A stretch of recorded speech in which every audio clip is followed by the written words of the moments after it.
Have you ever heard voices when you're completely alone?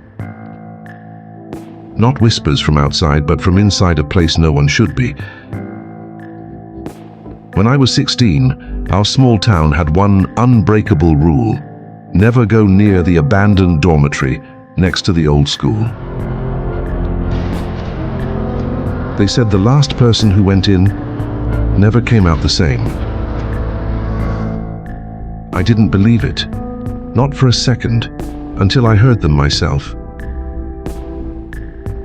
It all started when our class volunteered to clean out the old building for the town's anniversary celebration.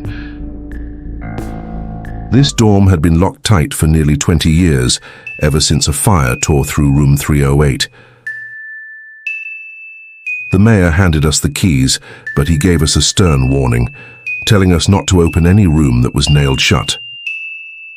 "There's a reason those doors stayed that way," he said with a half-joking tone that didn't feel like a joke at all. "But you know how it is.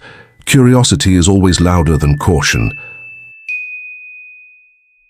My friend Jake and I were assigned the third floor, the very floor where the fire had happened. The air up there was heavy, stagnant, and every creak of the floorboards echoed down the long, dark hallway. We checked a few rooms, just dust and cobwebs.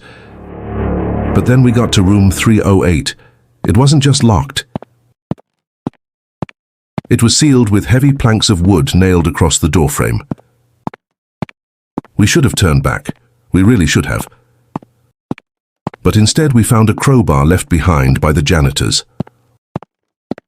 With a groan of protesting metal and splintering wood, we pried the door open.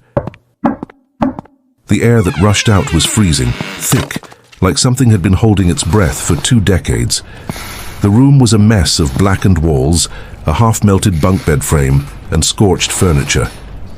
On a charred nightstand sat an old cassette player, strangely untouched by the fire. At first there was nothing but an eerie silence. Then the voices started. They were faint, like a group whispering just behind a thin wall. I looked at Jake, thinking it was our classmates messing with us, but he was frozen, his face pale. The whispers grew louder, overlapping, male and female voices, panicked, crying, then screaming.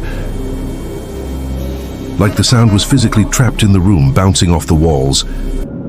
Then the cassette player clicked on by itself. A girl's voice crackled through the tiny speaker, trembling with fear. "Don't open the door," she pleaded. "It's not us anymore."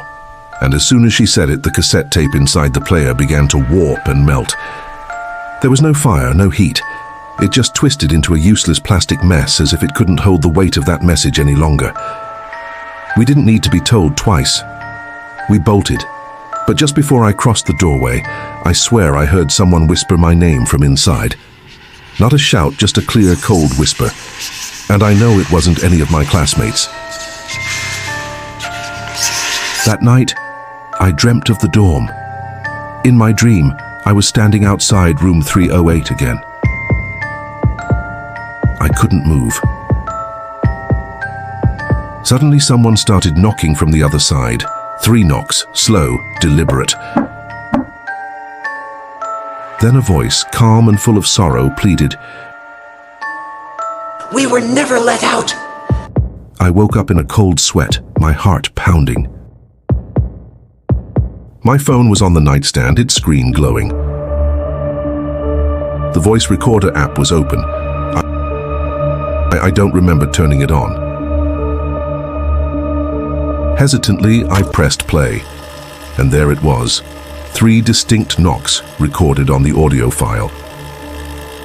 I live alone. The next morning, I did something I hadn't done in months. I went to church. I told the old priest everything. He listened patiently and told me that sometimes places that have witnessed great suffering can hold on to those moments. They echo not with ghosts, but with memories so powerful they can't rest. He said prayer could bring peace. So before the town tore down the dormitory, I went back one last time. I stood outside room 308 and I prayed. I prayed for anyone who had been trapped, for any memory that was stuck. This time the air was silent, completely still. But as I turned to leave, I heard the faintest sound, like a gentle sigh of release. Maybe they finally heard the prayer, or maybe they just stopped whispering my name. Thanks for listening to my story. If you've ever experienced something you can't explain, let me know in the comments. And don't forget to like and subscribe for more strange tales. Stay safe out there.